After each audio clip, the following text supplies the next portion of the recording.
What do you think is, if there was like a one-word synonym for innovation, what do you think that would be? Single word? Yes. That's a good question.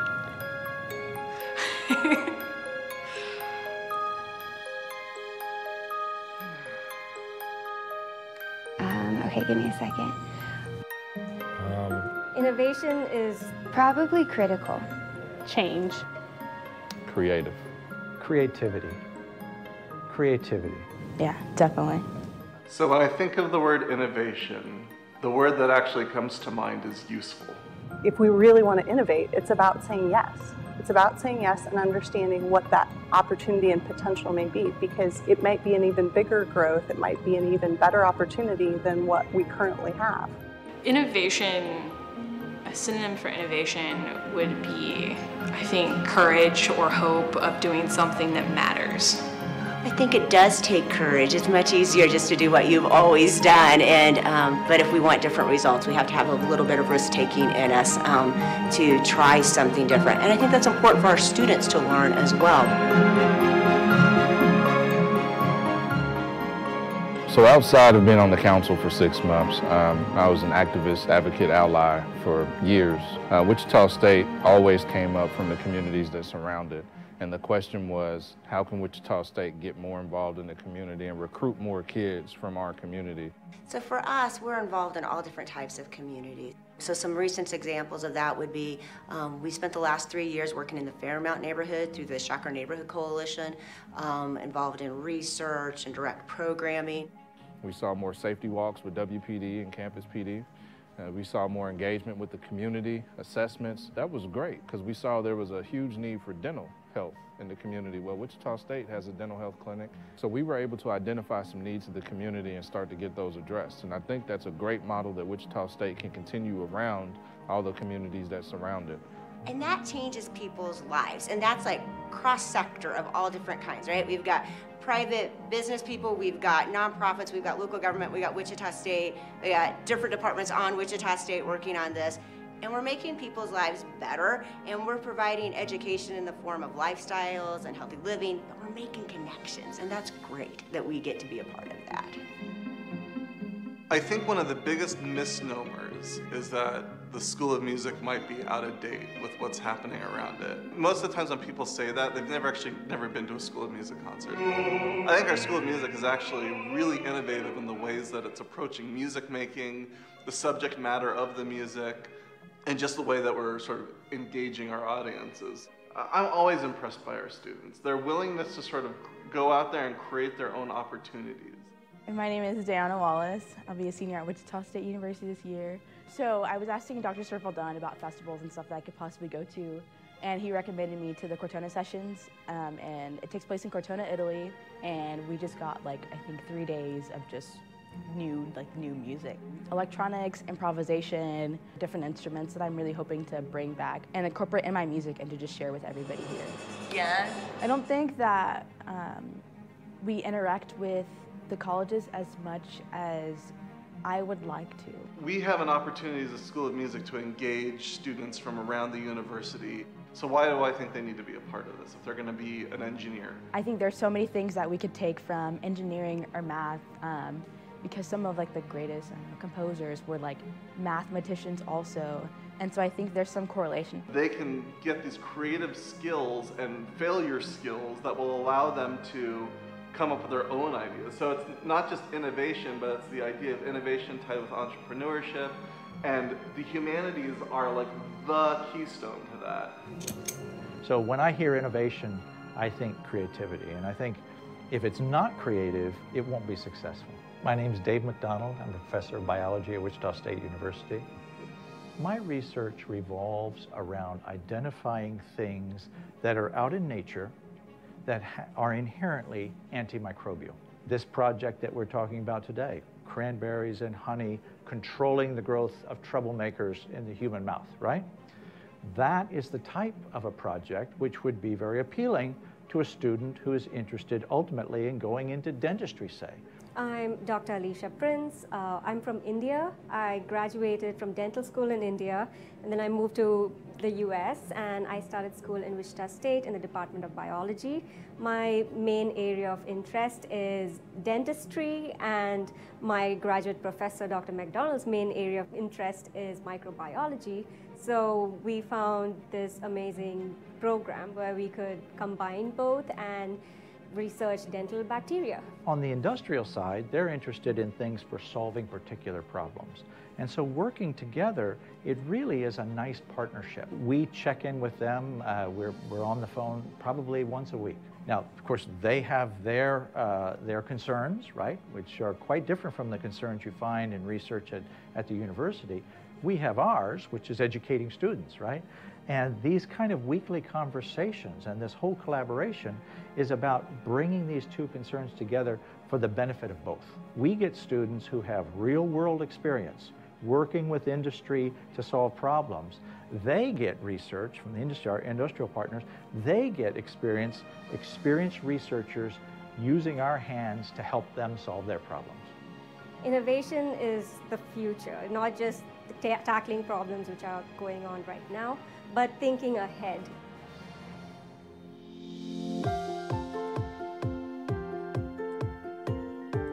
Please welcome John Bardo.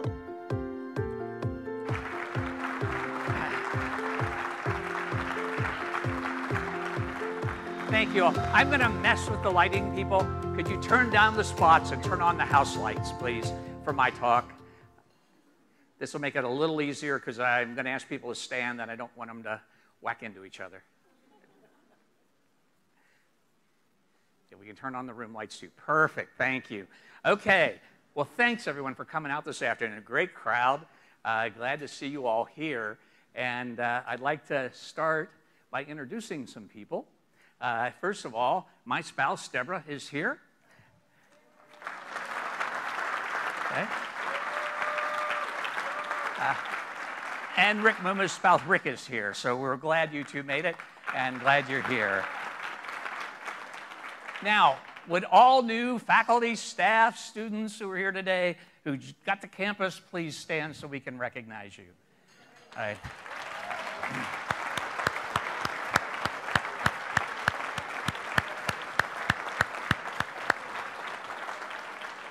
Welcome to our community. Welcome. It's a great time to be a Shocker. So, today I'm going to start. This is a very different speech, something none of you have heard me do before. It's not a different theme, but a different speech. So, I want to start with the elevator speech. When somebody says, well, what's Wichita State? Envision a university where creativity, innovation, technology, and entrepreneurship are making the future. That, my friends, is Wichita State. That only happens because of people like all of you who are here today. It only happens because so many of you have taken up the challenge to meet the future head on. That is who we are. Now, I'd like to ask some other special people to stand today.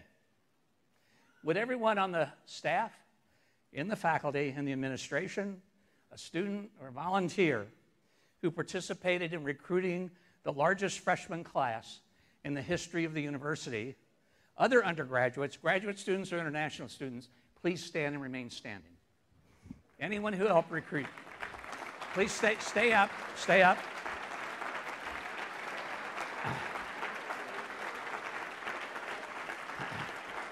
Don't sit down. You got to keep. If you can stand, please stand. Everyone who works to help students find a home here at WSU, everyone who makes people feel welcome, please also stand.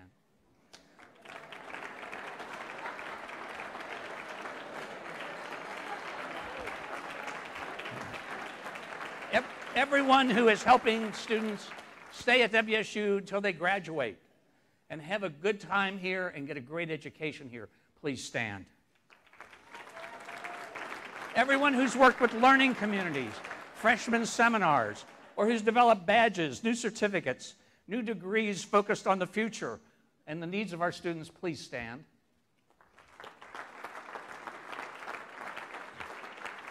Everyone who has spent long hours registering students, advising them, helping them find financial resources, helping a veteran, helping first-generation students, helping underrepresented minorities, anyone who's helped international or older students or retired students, please stand.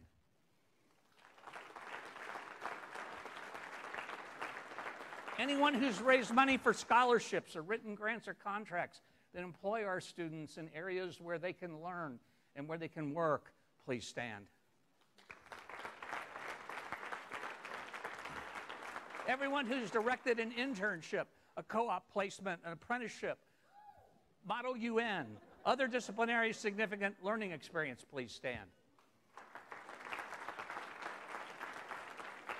Everyone who's worked to make this campus safe and beautiful and well-maintained and well-designed, please stand.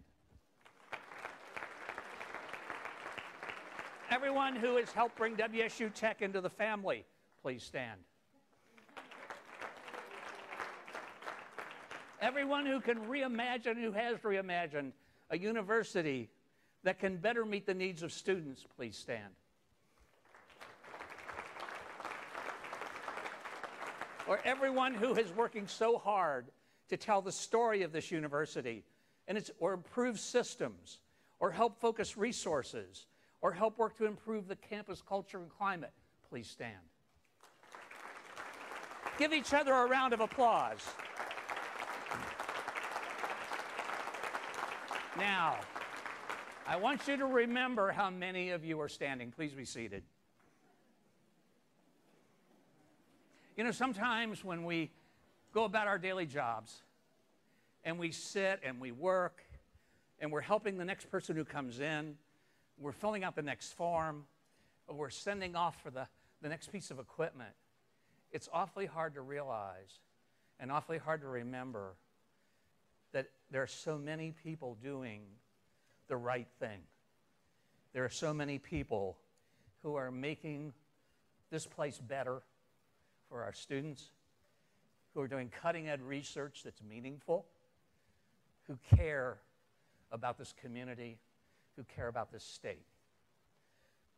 You are the reason that WSU stands proudly on the Hill.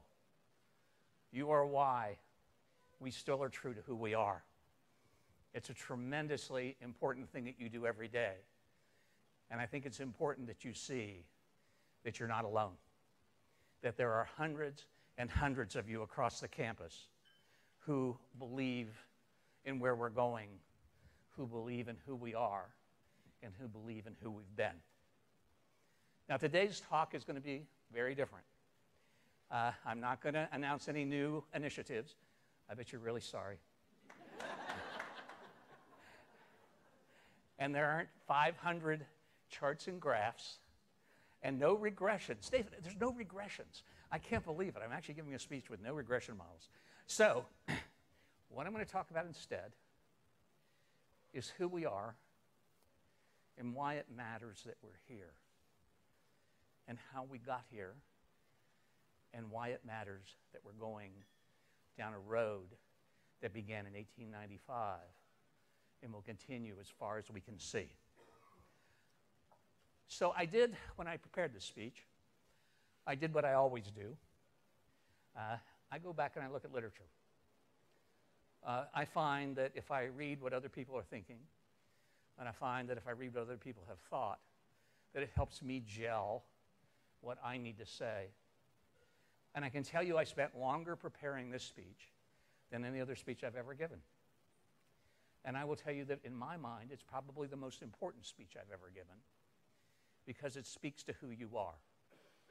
And from my perspective, that is so very important. So in starting my search of literature, I started with Craig Minor. I knew Craig when I was here before. I always thought highly of him. And the title of his book, about Wichita State, Uncloistered Halls, I thought was a great place to start. We've never been a cloistered hall. We've never been a place that looked inward. From our very beginning, from our founding, we were an uncloistered school that looked out at the community and that was one with Wichita. So when I thought about Craig's book, being the old urbanist that I am, it led me back to my home literature. And I went back to some things that I haven't looked at since I was a doctoral student. But I thought that there may be some value in going back to roots. And so I looked at some work by Georg Simmel and some work by Lewis Mumford. My dissertation was on Mumford. And The Death and Life of Great American Cities by Jane Jacobs, which I consider a total classic work. Now, I know all of you are going to run home and read Georg Simmel tonight. I know you're going to be really excited about him. But there are lessons in these writers that are timeless. Georg Simmel talks about the metropolis and mental life and why it is that in a city it's possible to be free. It's not really possible to be free when people are all living in small communities. Everybody knows too much about each other. But in a city, you can be anonymous. In a city, you can be yourself. And in a city, you can do the things you need to do and you want to do. It gives you an inherent chance at freedom. But you know, that freedom comes at a price too, and we don't always recognize that.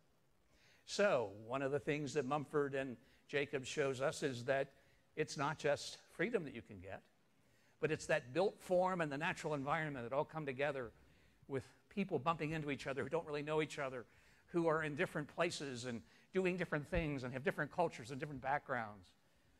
And in that setting, we can gain freedom. And in that setting, we can learn and be ourselves. And that's really the lessons, in my mind, of those three authors. But I wasn't quite satisfied. The old urbanist in me loved that stuff. It was great. It was great to go back to it.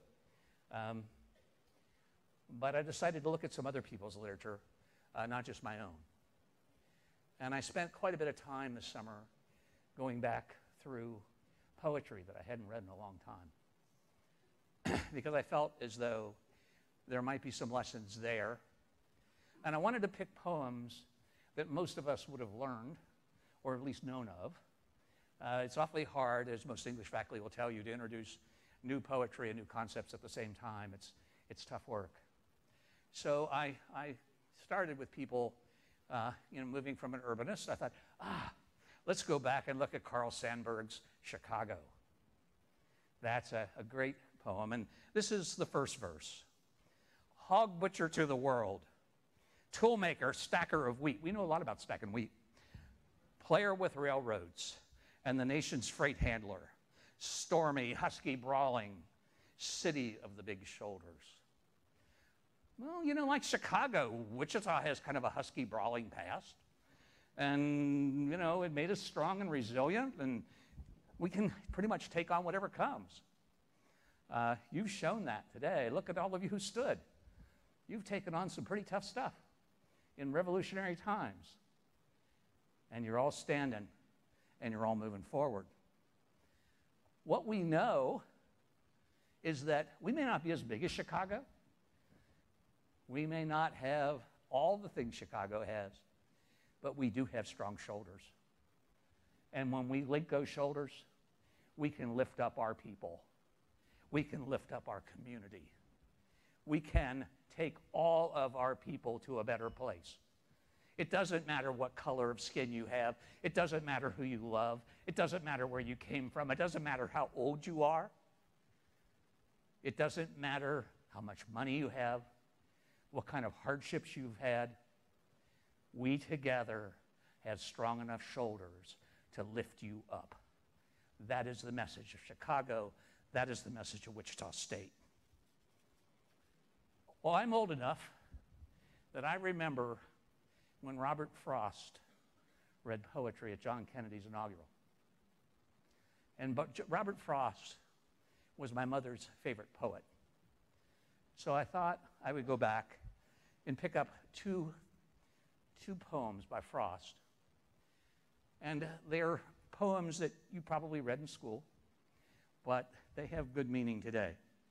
Stopping by woods on a snowy evening, and the road not taken. Let's start with the road not taken. Two roads diverged in a yellow wood, and sorry I could not travel both, and be one traveler. Long I stood and looked down one as far as I could to where it bent in the undergrowth. Now, this is Frost's poem that most valedictorians misquote. It's not about the road less traveled. It's about the road not traveled. The traveler had to make a decision. Two roads diverged. And the traveler had to choose one of them, and as one person couldn't go both places. So the traveler chose. And like that traveler, you've chosen. And you've chosen on principle. You've chosen to make a difference. You've chosen on behalf of our students. You've chosen on behalf of our community. And you are the ones who chose the road that will take us forward.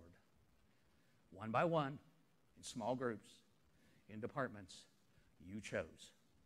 You chose to do the right thing. Now, there's more to this little verse that affects us. If you notice, it's two roads that diverge in the wood. Not two trails, not two animal tracks, not two creek beds, two roads. That means that people came before. There were people who laid down those roads. And as a traveler, you know, we're all traveling, we're all moving, and we look ahead, but we can't see the people who came before us. They're beyond the horizon, and they're beyond the woods. And so those folks, we don't have the advantage of their foreknowledge. They aren't waving to us saying, come this way. We have to choose. And hundreds of you have chosen. You've chosen our students. You've chosen our community. You've chosen our state. It's made a difference. Already it's made a difference. And you will continue. I know you will. You made the principled choice. You did the right thing. Now, we're living in revolutionary times. And I'm not talking about people going out and getting muskets and shooting each other. I'm talking about a different kind of a revolution where the world is changing. And my next speech I give, I'm going to hold up a horseshoe. You know, when this school started, that was the common technology of the day, was a horseshoe. And we had, I understand, a blacksmith on staff. Right? Well, today, the common technology is the computer and the robot. We've gone from the horseshoe to the robot. Big change. We're living in revolutionary times, and you're making principled decisions about what road we go down to make sure that our students, our community, and our state have what they need to progress, to be the people that they want to be. So, let's look at Frost's second quote. I'll throw my mic on the floor.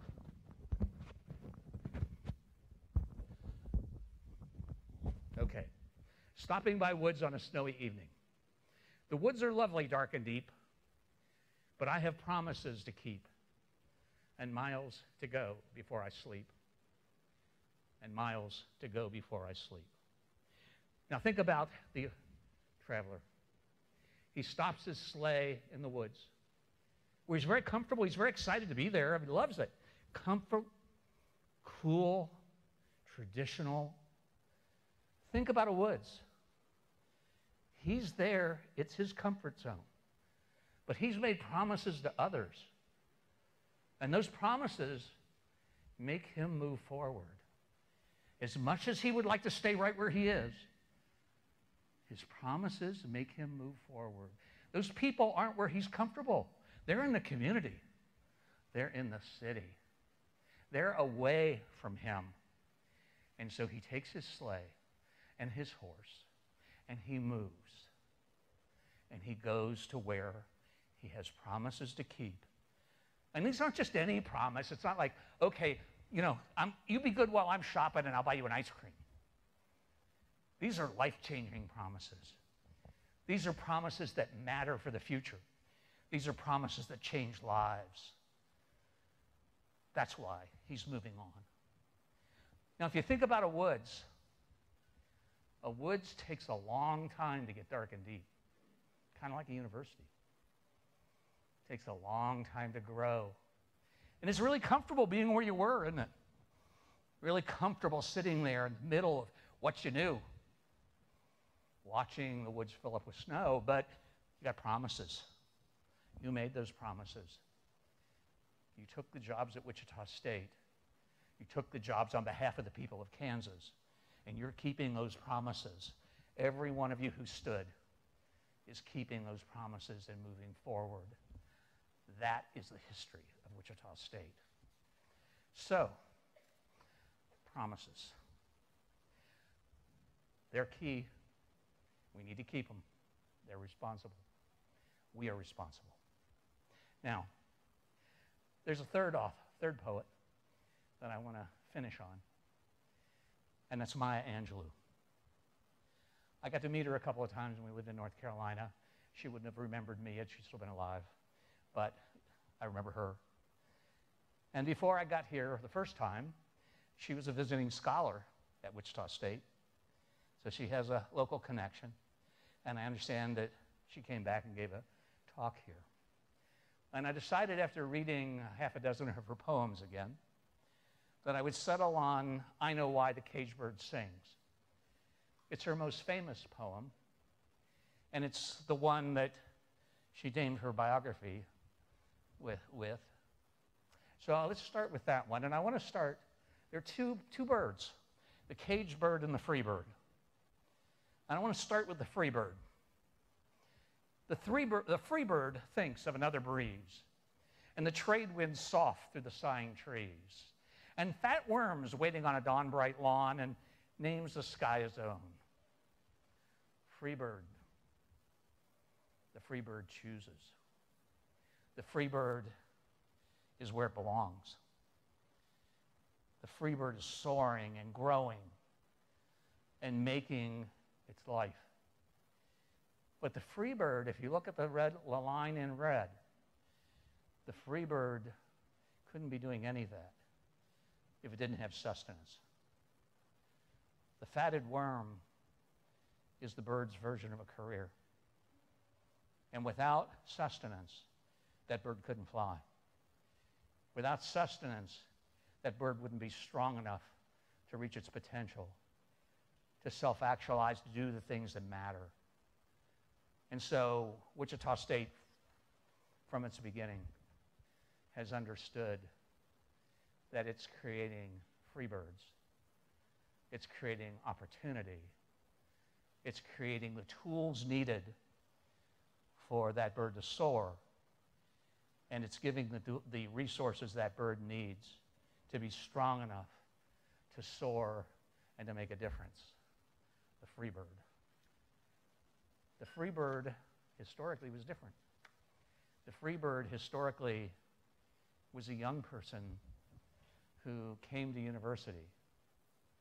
But today we know that education, from the time I was in college, we talked about lifelong education. It's not that anymore. It's continuous education.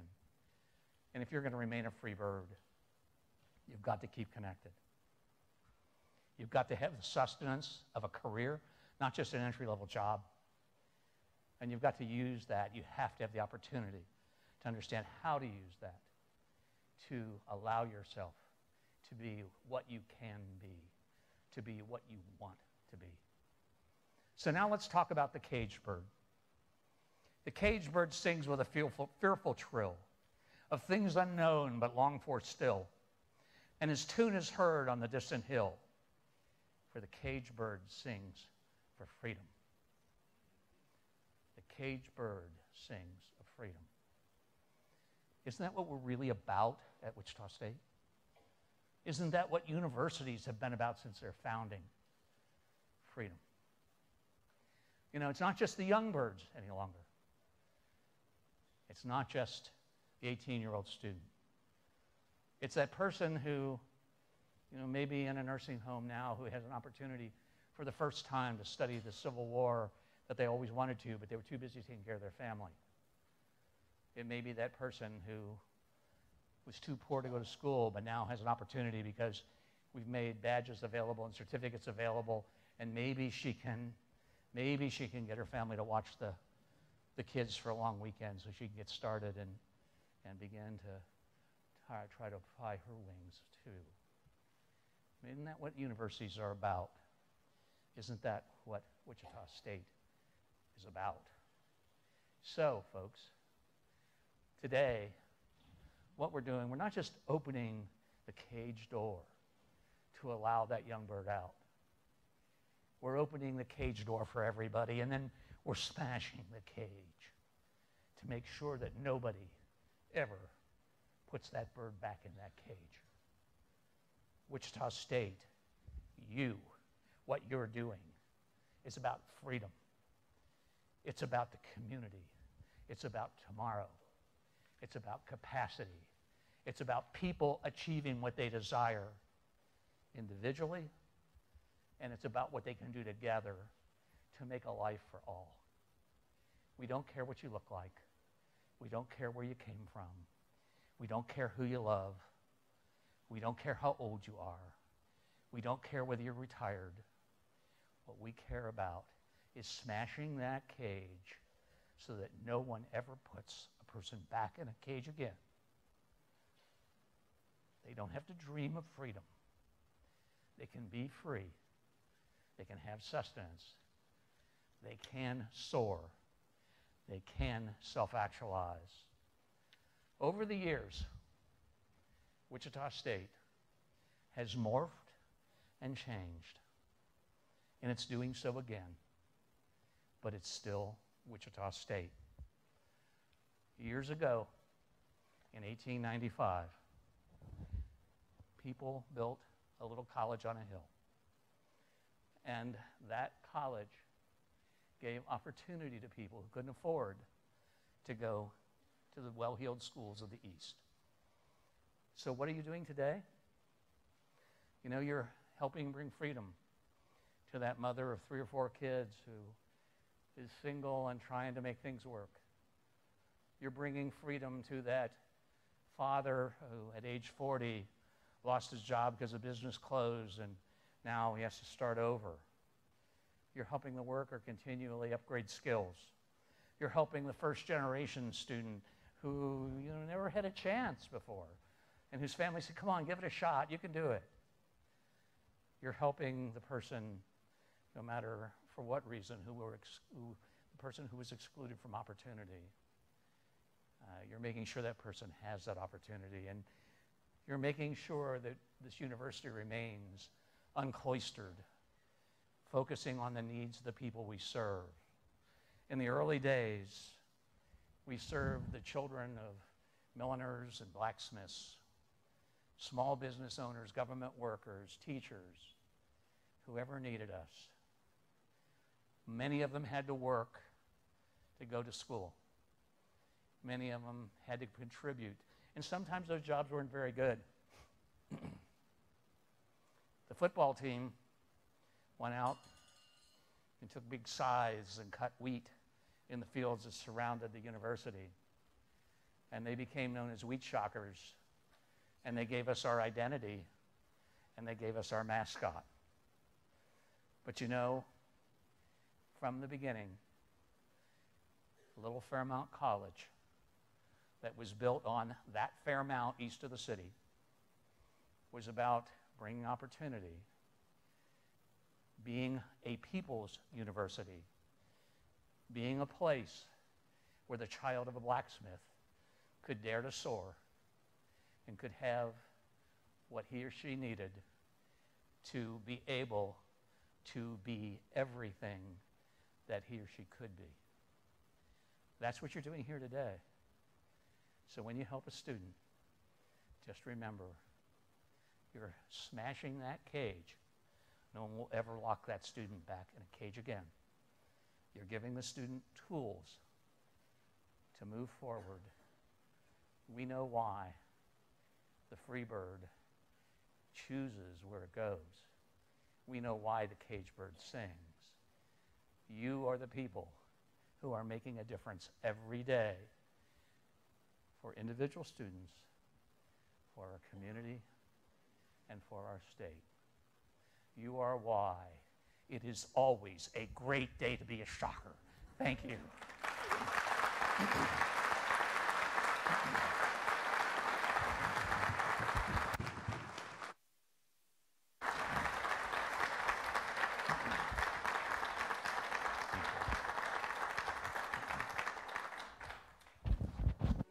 When Wichita State acquired Shocker Studios, it was a huge opportunity for the College of Fine Arts. This wonderful new space, 35,000 square feet of it, presented us a chance to create and grow new programs. There were opportunities to collaborate across the schools in fine arts, along with the Elliott School of Communication, to help build, we believe, one of the truly unique programs in the country. Please welcome Jeff Pulaski.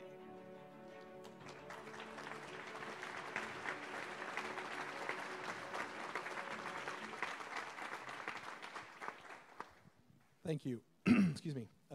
I think most of us have faced the problem of current and prospective students being interested in degrees that we don't offer. Sometimes those students stay with us. Sometimes they leave and they go to another university. But when they stay, sometimes they choose a different degree. They settle for something else. And that's not a great solution. It's not the ideal for us. I think all of us want to offer students the degrees that they're interested in. When the owner of what we now call Shocker Studios approached us about taking over the lease, it was a great opportunity. It was 35,000 square feet of space designed for animation, filmmaking, and audio production. These are areas that many of our students, and actually many of your students, want to study. We set out to create a degree that would utilize this space, be attractive to potential students, be collaborative, and meet the KBOR requirement or desire of workforce development. Unfortunately, we only had one semester to do it. But we, in the College of Fine Arts, we rolled up our sleeves, we collaborated, we reached out to other departments across campus, and it was a busy semester. But in the end, we put together a degree called the Bachelor of Applied Arts in Media Arts. And it had concentrations in animation, in filmmaking, game design, and audio production. All four concentrations have a common core of classes that students work together to take. They have hands-on practicums that they participate in throughout the years, and they have applied learning opportunities. We thought that there would be interest, but we didn't know. It's always a risk, right? We hoped for 25 students the first year, 50 students the second year, but we were wrong. Currently, in the beginning of the second year, we have almost 200 students enrolled in this program.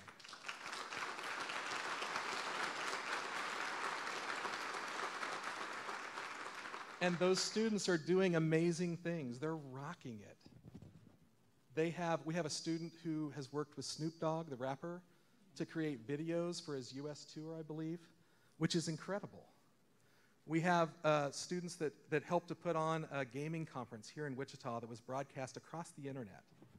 And we just have a student that helped produce a lip sync video with the Wichita Police Department that's gone viral on the internet. It's really cool. I was playing it last night and my son was like, "Ooh, I like that song, Dad. Why are you listening to it?" That's just a few of the exciting things that I think are happening with the students in the BAA program. If you're curious about what we're doing down there, check us out. There's information on the website about the BAA. Come down for a tour. Think about how you can get involved with Shocker Studios and get your students involved with Shocker Studios. Thank you.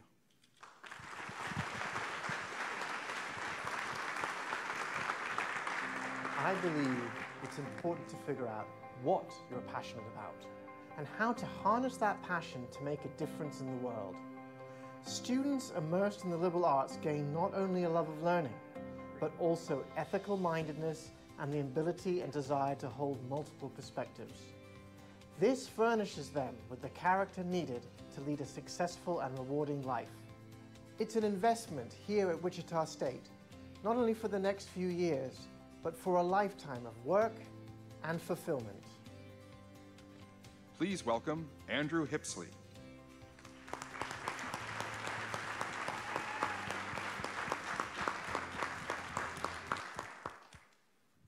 may have been hearing that a liberal arts and sciences education is under threat.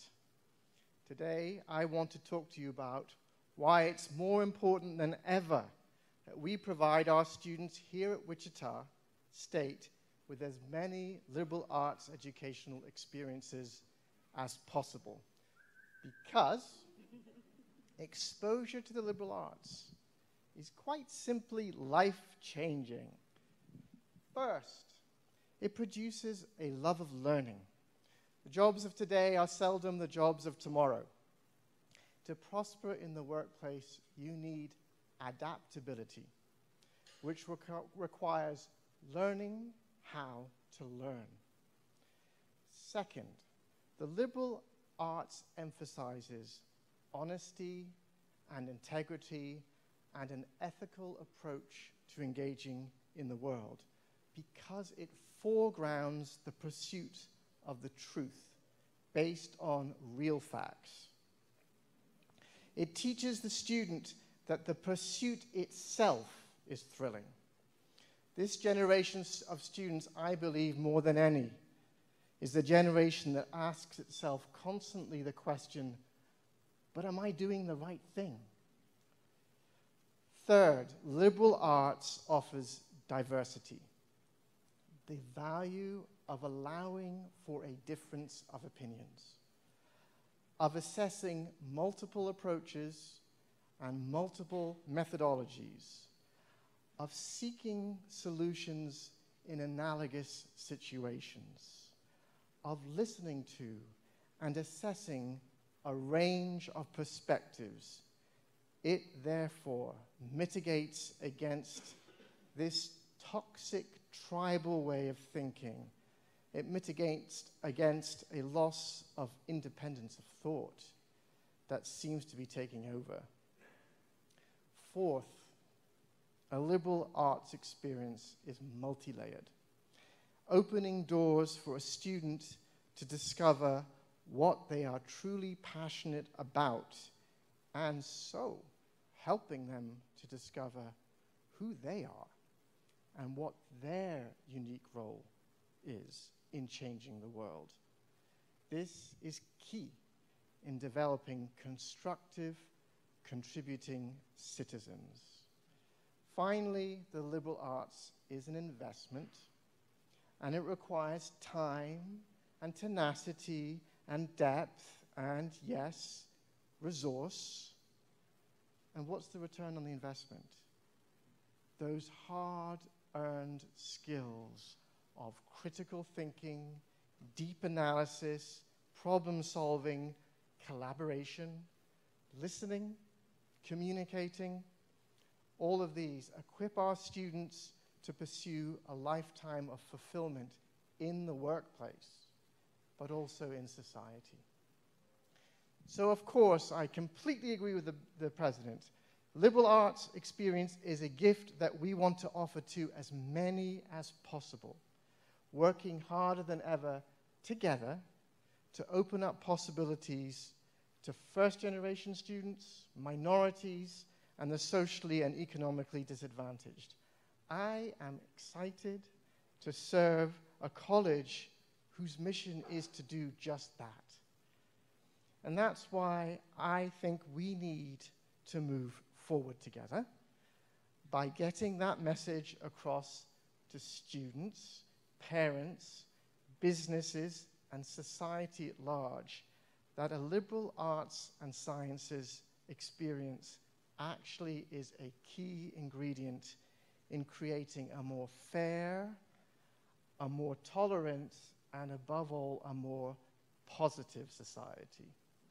Thank you.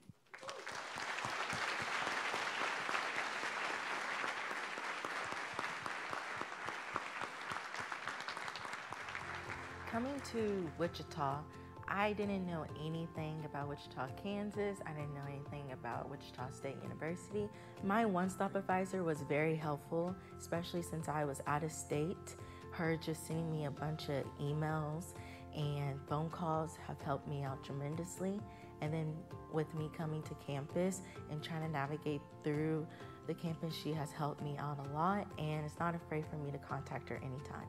WSU has shown me it's good to make connection, and then it's good to be out there and try new things. Some of the activities I enjoyed was Clash of the Colleges, which was so much fun. I got to meet so many people, and I'm still friends with these people till this day.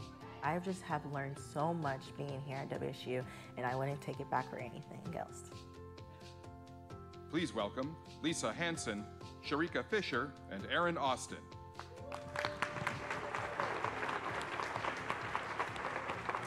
Good afternoon.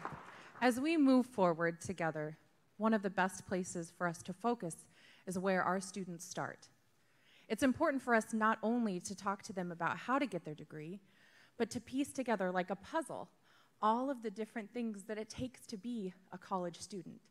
That's just what we do at One Stop in first year advising. Now, I didn't say freshman advising. We know that students get so many transfer hours as they're coming in. Most of them are here beginning as juniors. But in first year advising, what we've done is create a holistic advising experience for the student in their first year here at Wichita State. We talk to them about the academic pieces, about what classes to take, and start a degree plan for them. But we also can actually see the requirements they have for financial aid. We talk to them about how to get that financial aid, and of course, how to keep it. We also can see their student account. So we actually sit down with them and talk with them about how to pay that bill, and sometimes even sit with them at a computer, and we walk them through how to set up a payment plan. And of course, the elusive parking permit gets mentioned now and again. However, none of this would be possible without the incredible campus departments that we've gained relationships and formed partnerships in this process. Offices like the college advising offices made this truly possible for us to put into place. And offices like first year programs and remodeling their orientation programs really help us to know that we're building a solid foundation for a student's future here at Wichita State.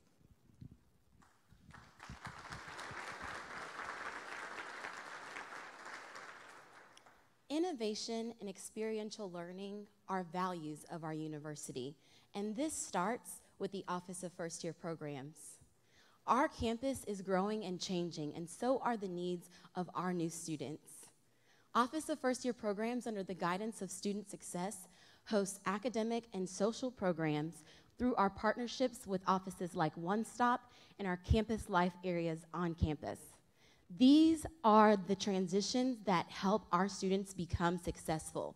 It is a very exciting yet overwhelming time for our students when they arrive here on our campus. And having that seamless transition through those partnerships allows us to build tools for success. Let's not forget the fun activities that we host, like Clash of the Colleges, just next week, there's my plug, where our students get to come and hang out alongside of their college deans, administrators, and advisors and cheer on their college and see who rules the school. These are many of the changes that we have made in order to assess the needs of our students as they begin as new shockers on our campus. Also, we have our first year seminar courses where faculty can assist students their first or second semester and give them that additional support that they need as new students to our campus. It is these traditions, this coursework, and these opportunities that we provide for our students that help to build a successful future for our shockers. We move our students forward together.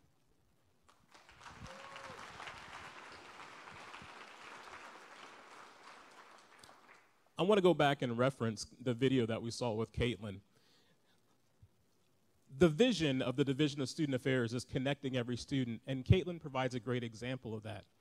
She listed a number of experiences and programs that she's been involved in, but I'd like to highlight two more. She's involved in our Multicultural Student Mentor Program, a program, an initiative that's designed to bolster a student's academic success, retention, holistic development, and move the graduation for all of our underrepresented students.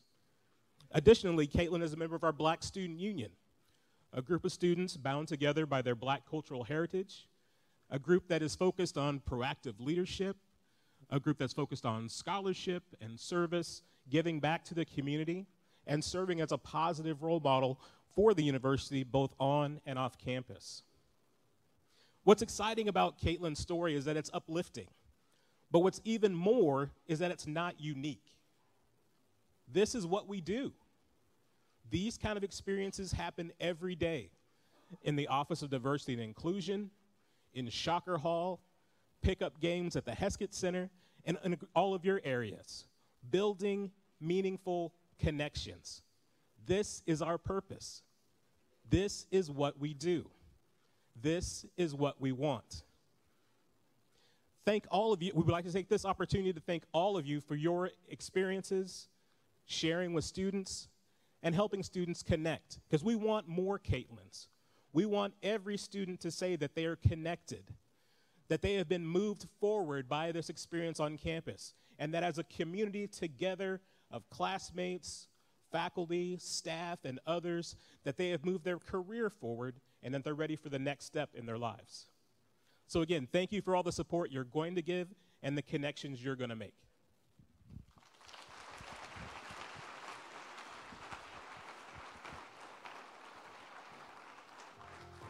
This fall, a new Innovation Advisory Council is being formed at the initiative of Academic Affairs with the support of the Faculty Senate. This council, which will report to President Bardo, will identify and pursue innovative initiatives that align with the university's strategic plan. The Advisory Council will be part of a larger collaboration between 7 working groups tasked with furthering innovative work on campus and in the Wichita community. Please welcome Carolyn Shaw.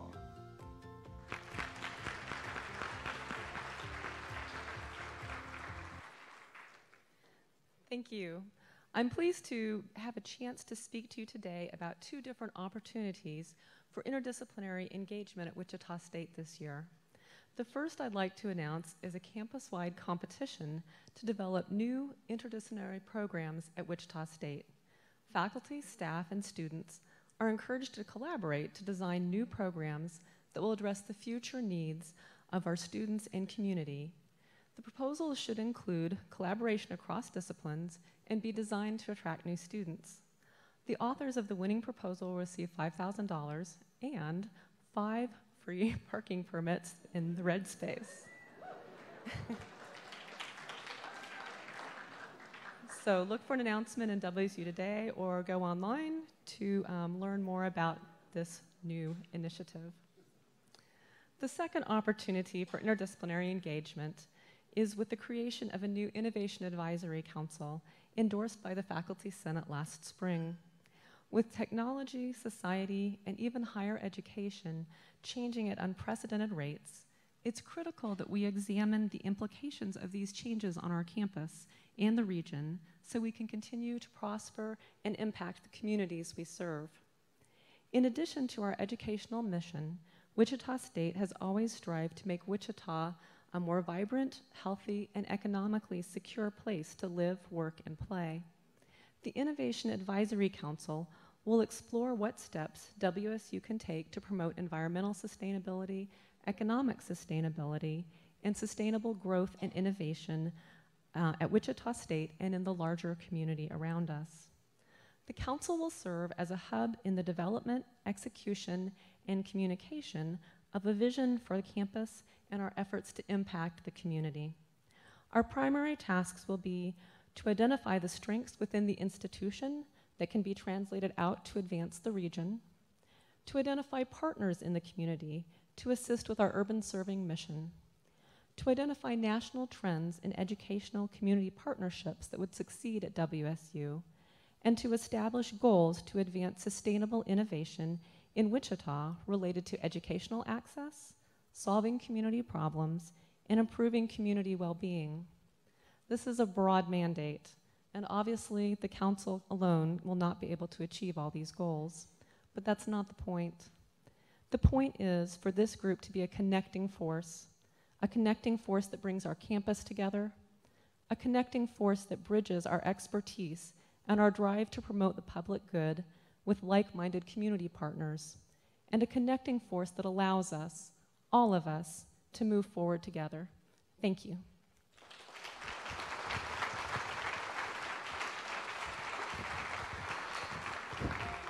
This is an exciting time for higher education, for Wichita and for the state of Kansas. A strong partnership between WSU Tech and Wichita State University has existed for many years. Now, with a formalized affiliation, the opportunities are abundant for our two institutions to collaborate as we redefine what education looks like and drive towards developing the workforce for today, tomorrow, and years to come. Please welcome Sherry Utash.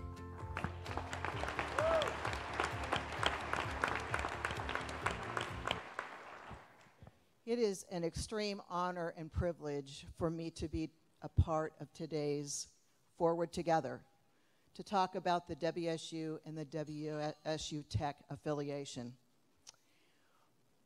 The first time I came to this campus, I was a 5-year-old little girl, and I would come with my dad. And my favorite thing was to run around the fountain at the Corbin Education Building if I was good the whole time I was here. And we got to run around the fountain and throw pennies in it. That was a good time. Certainly at that age, I would have never dreamed that I would be speaking in front of you today at this convocation. Higher education is really the conduit for hopes and dreams. And we have an incredible privilege to be in the hopes and dreams business. I want to start my remarks by thanking all of you, and especially Dr. Bardo, for the incredible work we have done together over the last 3 years to form this affiliation. I also want to thank the WSU community for the open welcome that you have given to me and our faculty and staff. We have received warm, warm welcome from all of you. As members of the Wichita State University and the WSU Tech communities, we have been given a unique opportunity to envision a university of the future. Both of our institutions are committed to applied learning, the education of students, and economic development for our state. As WSU Tech has become part of Wichita State, we have taken a historic step for higher education in Kansas with this affiliation. It is an important time for our students, the business and industries that look to us for an educated workforce, and to create the continuum of learning from GED to PhD. WSU Tech is to be a provider of associate degrees and student transfer opportunities for Wichita State University, and a gateway to higher education, easing students' entry into their early college level work. WSU and WSU Tech have had a strong partnership for several years. Beginning with the opening of the National Center for Aviation Training 8 years ago this month, there was a strong working relationship created with NIAR and the College of Engineering through the sharing of labs and faculty. The Shocker Pathway was established 3 years ago. This created an opportunity for students to begin their college work at WSU Tech, then transfer to Wichita State University to receive their Associate of Arts degree and continue to pursue their baccalaureate degree. There are currently over 300 students in this program. Several great examples of collaboration have occurred just since January. At our shared campus in Old Town, physician assistant students and surgical tech students have shared lab and learning experiences in gowning and gloving, suturing, examination, and diagnosis. Also, the PA students worked with WSU faculty and WSU Tech faculty to create a shared event for an end of rotation day focused on women's health in the new simulation labs at that campus. There will be many more collaborations of teaching and learning that we'll be able to talk about as we move in the future, as we open WSU South this next week. This affiliation offers opportunities and options for students attending WSU Tech to be part of an active community and an active college community environment with a wide range of opportunities. Clubs, organizations, student life events, residential living, health and wellness programs that we know round out a college experience. New educational pathways like the Bachelor of Applied Science degree that we have been working with the College of Applied Studies, the work with Shocker Studios and the College of Fine Arts on a digital marketing 2-year degree are just a couple of examples of the opportunities that await us. We look forward to working together to help students graduate with Wichita State University and WSU Tech nationally recognized programs and degrees aimed at ensuring student success as we move forward together with you. Thank you.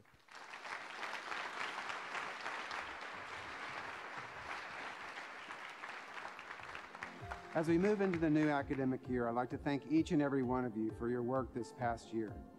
As you've just heard, we've made a lot of progress, which has helped this past year by not having to endure another budget cut or rescission. This has allowed us to move forward on several priorities across all divisions. Some of the more notable items include starting 4 new undergraduate, 3 graduate, 8 certificate programs, and 14 badges. It's been more than 40 years since that number of new programs has been started at the university. We've hired more than 60 faculty and implemented a promotion pathway for non-tenure teaching faculty. Services for students, including retention efforts, have been enhanced in Student Affairs and the Office of Student Success, and we are on track for a 3rd year in a row to have our largest incoming freshman class in the history of the university. I'm excited about the future of the university and for what next year will bring.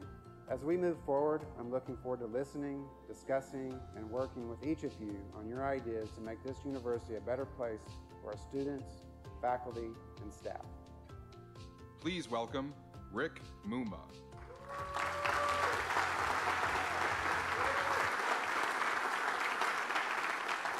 So how's everybody doing today? Good. Sounds like maybe some of you have already started on the Shocker aid already.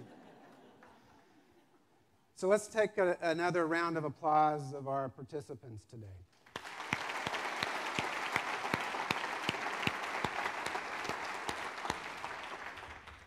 These are just a few examples of the great work that's going on both campuses of Wichita State. This work is not only changing how we're approaching higher education, we're also growing because of it. It's a great honor for me to be standing here before you, to represent you, and to help you with this work. I view WSU as a really special place that I've known about for a really long time. From visits to Wichita State University, my grandmother was the secretary in the philosophy department. So that's Grandma up there. Grandma and Grandpa back in the day. And that other little guy up there is me back in the day. I don't know what my parents were thinking. My grandmother, one thing you should know about her is that she loved Wichita State. She's the one that told me about the strong sense of community that we have here at this institution. This place just feels right for faculty, staff, and students in the community. If we're to continue to be successful as a university community, it's critical for us to work together collectively to find solutions to our challenges. If I think about some of the successful projects that we've been involved in over the last few years, our accreditation visit, the implementation of the Strategic Enrollment Management Plan, the wonderful work we're doing to try to retain and recruit students, the formation of WSU Tech, and all the research that's being done on this campus, there's one thing that unites all of those things, and it's positive relationships. Relationship building and positive relationships are key to any successful project. From what I know about the university priorities, what the Kansas Board of Regents wants us to focus on, and what I learned in my interview as provost, there's some things that we can focus on and make some progress on. The first thing is to focus on shared governance, built on trust, integrity, and transparency. It's probably the most important thing that we can do this next year. To assist with this, there's several opportunities that are going to be available. We have a couple of town halls coming up on September 4th, right back here in the Beggs Ballroom. And I'm hopeful that we'll be able to share some good conversations and have some solid conversations, some open conversations about the future of this institution, such as why is it important to have a vibrant liberal arts education? We just learned from Carolyn about the president's Innovation Advisory Alliance. This is another opportunity that we can come together to learn about the direction of the university and find out how we can participate in the Innovation Campus and some of the other activities. My hope is that you will engage around these activities and come and have good conversations, and so we can be reinvigorated about the strong sense of community that I first learned about from my grandmother when I was a kid. So as we wrap it up today, I have a request. You know how I always have something at the end to kind of hang things on. Please engage in the work of the university. It's important to the future of this institution. And please understand that we're going to have at times some difficult conversations. That's okay. And it's okay to agree to disagree. Finally, pick something that's important to you in this university and work on it with us. We need everybody to move this university into the future. So as we finish today, I want to thank you for all the work that you've done this past academic year and the work that you're going to do this upcoming year. It's so much appreciative, and I know that we're all working very hard, sometimes with less resources. I also want to wish you a good semester, and I want you to stick around and have more conversations today as we enjoy some adult beverages and refreshments. But before we do that, you all didn't get to see the innovation video that was produced for this event. You all were chit-chatting. And we'd like to show that to you before we exit and enjoy the refreshments. So thank you for coming, and thank you for all the work that you're doing.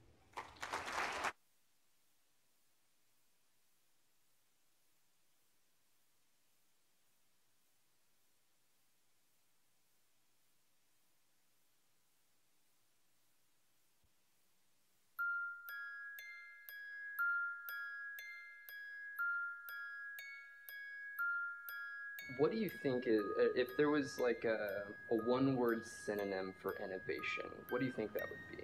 Single word? Yes. That's a good question.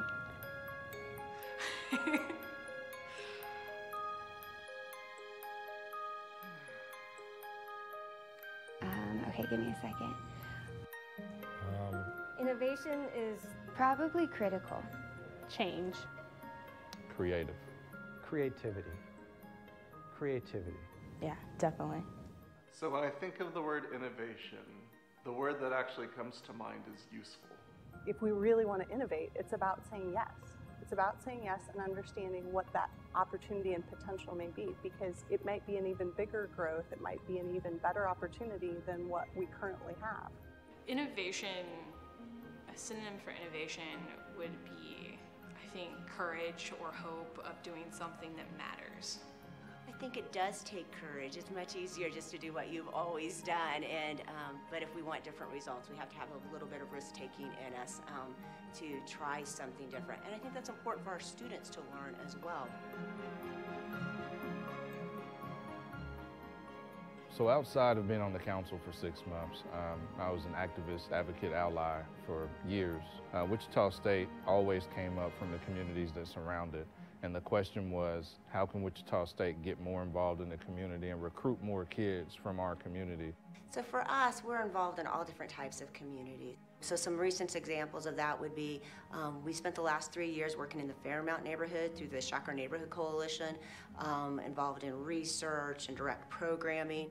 We saw more safety walks with WPD and Campus PD. We saw more engagement with the community, assessments. That was great because we saw there was a huge need for dental health in the community. Well, Wichita State has a dental health clinic. So we were able to identify some needs of the community and start to get those addressed. And I think that's a great model that Wichita State can continue around all the communities that surround it.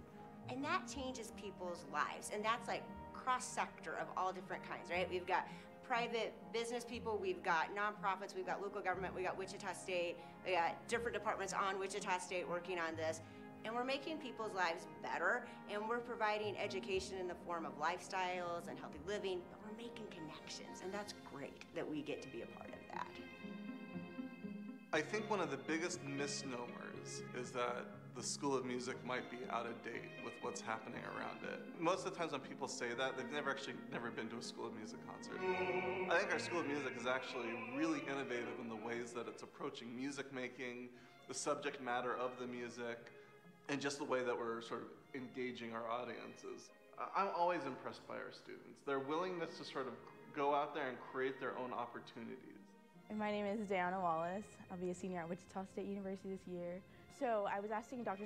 Dunn about festivals and stuff that I could possibly go to, and he recommended me to the Cortona Sessions, and it takes place in Cortona, Italy, and we just got I think 3 days of just new music.